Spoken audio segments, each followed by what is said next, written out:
ምን እየሰራህ ነው? ቆሎ እየቆላሽ ነው? ሽሮ እየነገድክ ነው? ፍራሽ እየሸጥክ ነው? ሙዝ እየሸጥክ ነው? ወርቅ ቤት ነው የከፈትከው? ያንተ ነገር ላይ ይገናል ዛሬ። በተለያየ መንገድ ስምህ ሊገን ይችላል። አንዳንድ ሰው ሞቶ ስሙ ይገናል። በመሞት ከፎቅ ዘሎ ወደቀና ሞተ። በህይወት ጎረቤት የማያውቅ ሰውዬ ሞተ ዓለም ያውቃል። ይሄም መግነን ነው። እንደ ነብይ ላዲን ደግሞ ቦምብ ለብሰ ፎቅ አፈንድተህ ትገናል። በክፉም ይገናል፣ በመልካም ይገናል። እንደኔ ደግሞ እግዚአብሔር ቀብቶታል፣ መድኃኒት እሱ ጋር አለ ተብለህ ትገናል። ለተራነት አይደለም የተጠራኸው። ከሆነ ጨለማ ወደ ብርሃን ስትጠራ፣ ከሆነ ዓለም ወደዚህ ዓለም ስትጠራ የተጠራሽው ለመግነን ነው። እናንተ የምድር ምን ናችሁ? ሁለት ነገር ናችሁ አለ። አንድ ምንድን ናችሁ? ጨው ናችሁ። የሆነ መስሪያ ቤት አይደል፣ የድስት አይደል፣ የዚህ የምድሩ ጨው ካልሆንክ ግን ሼምፉል ላይ የተረገጠ ህይወት ትኖራለህ። ከዛ የዓለም ምንድናችሁ? የሁለቱን ካራክተር ነገር አንዱ ጨው ምንድነው? ማጣፈጥ ነው ስራ። አንተ የገባህበት ሰፈር የሆነ ጣዕም ይመጣል። ማጣፈጥ ብቻ አይደለም፣ እንዳይበላሽ ያቆየዋል። መጠበቅም ነው ጨው ስራው። አንተ የገባህበት ቦታ አይሻግትም። አንተ የገባሽበት ቦታ አይበሰብስም። አንተ በመኖር የሆነ ነገር ይከለከላል። የገባህበት መርዝ ይሞታል። የገባህበት አውሬ ይሞታል። እኔ አትበል አንተ ማነ? ጨው ነኛ።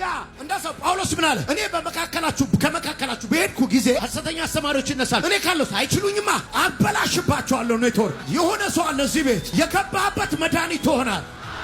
አሁን ይኸውልህ አንተ መፈለግ የምታቆመው መስጠት ስታቆም ነው። ልብስ ተወደደ በቴሌቪዥን ትልቅ ዜና ይሆን፣ ጨው ጨመረ ዜና ነው። ጨው ድሃም ሀብታም ይፈልገዋል። ነዳጅ ስንት ገባ ስትሉት እኮ ማያውቃል ስንት ገባ። ጨው ግን የማይፈልገው የለም። እኔ እመነኝ በሚቀጥለው ዘመን አጁጋ ማሃታ አንተን የማይፈልግ ሰው የለም። ጨው ስትሆን ትገናለህ፣ ማንም ይፈልጋል። ብርሃን ስትሆን የመጨረሻ ከፍታ ላይ ትቀመጣለህ። ሁላችሁ ከቆማችሁበት ማከፍ ያለ ቦታ ላይ አለ። እኔ ነው ያስኩት። ከኔ በላይ ዋናውን ከፍታ ማን ይዟል ካልከኝ አምፖል ይዞታል። ማን እዚህ ላይ ሰቀለው ካልከኝ ብርሃን ስለሆነ ነው፣ መብራት ስለሆነ ስለፈለግነው ነው፣ ስለሚጠቅመን ነው። ለሱ ብለን እኮ አለም ለኛ ብለን ነው። ከዚህ በኋላ ለራሳቸው ብለው ይሰቅሉሃል፣ ለራሳቸው ብለው ይሾሙሃል፣ ለራሳቸው ብለው ከፍታው ላይ ያስቀምጡ። ይሄ ምድር ያለኔ ለካ ስዊት አለ ባይዘው። የምድር ክፉና ደግ የለው። ምድርን ክፉም ደግም የሚያረጋት ሰዎች አለ። ምድርን የተረገመችም የተባረከችም የሚያረጋት ላይ ያሉ ሰዎች ናቸው። ስለዚህ አንተ ከመኖር የተነሳ በሰው መካከል ልዩነት የለም አትበል። አለ ልዩነት በምድር ካሉ ህዝቦች መካከል አንተ የተለየ ህዝብ ነህና ሌላው ላይ መድገም ይቻላል። ሌላው ላይ መመተት ይቻላል። ሌላው ላይ እንቅፋት ማስቀመጥ ይቻላል። የሌላውን ስም ማብጠልጠል ይቻላል። ለኔ ግን የሚዋጋልኝ የሰራዊቱ ጌታ እመነኝ። አንተ ላይ ያለው ኪዳን ከባድ። እግዚአብሔር በዮሴፍ ምክንያት የጲጢፋራን ቤት ባረከው ይላል። እንኳን ሾመው እንደ ባሪያ ገዝተው ብትገባ በአንተ ምክንያት ቤቱ ይባረካል።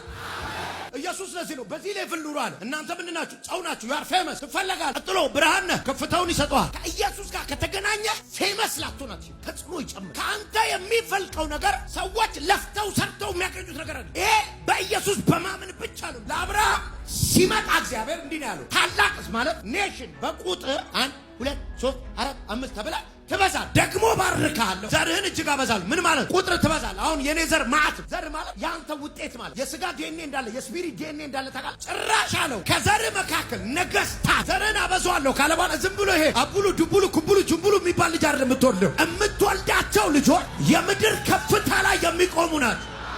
ከተራ ተርታ ትወጣለህ። የሆነ ጭባ የሚያደርግ መንፈስ ይመጣል። የምትነኩት ነገር ይገና፣ ስራችሁ ይገና፣ ቢዝነሳችሁ ይገና፣ የትምህርት ደረጃችሁ ይገና። ለዚህ ነው እኮ ዳዊት እግዚአብሔርን በሄደበት ሁሉ ድልን ይሰጠው ነበር። ለዳዊት ቪክትሪ አቺቭመንት ሳይሆን ጊፍት ነበረ፣ እየሰጠው ነው፣ እየተቀበለ ነው። ስለዚህ በምትሄድበት ሁሉ ከፊት ይሄድ ነበር፣ ጠላቶችንም አጠፋው። ከዛ ቀጥሎ አሁንም ይሁን ፌመስ ከምትላቸው ሰዎች መካከል ታውቃቸዋለህ አይደል? ፌመሶቹ ነው ታውቃቸዋለህ፣ ገናናዎቹን እዛ ጋር ስምህን እከትላ። ዳንኤል ግን ይላል ለየት ያለ መንፈስ ስለነበረው ከሁሉ በልጦ ታየ ነው የሚለው። ያንተ ነገር በመንፈስ ይገናል። የሰው ጥበብ እምቢ ብለህ፣ የአሕዛብን መንገድ እምቢ ብለህ፣ የነገስታቱን አካሄድ እምቢ ብለህ እግዚአብሔር አይጥልህም እኮ። ይኸውልህ እንደዚህ እምቢ ብሎ ከአንበሳ ጋር ነው በሰላም ያደረው። በአገሪቱ ነው የአምላክ ያስቀየረው። ከዚህ በኋላ ከዳንኤል አምላክ በቀር እናገራለሁ፣ ቤተሰቦች አምላክ ይቀይራል፣ ዘሮች አምላክ ይቀይራል፣ የሚያውቁ በአንተ ምክንያት አምላክ ይቀይራል።